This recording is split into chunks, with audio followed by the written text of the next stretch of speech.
To reduce mobile data usage on YouTube, you can enable the built-in data saving mode.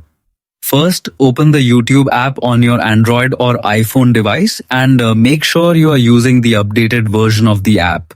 On the bottom right corner, tap your profile icon, sometimes shown as the U tab.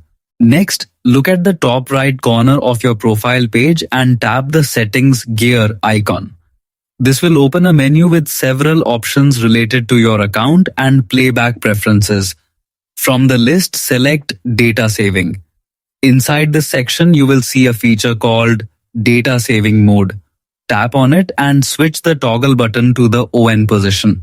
Once enabled, YouTube will automatically reduce video quality when using mobile data, limit background playback, and adjust streaming settings to consume less internet.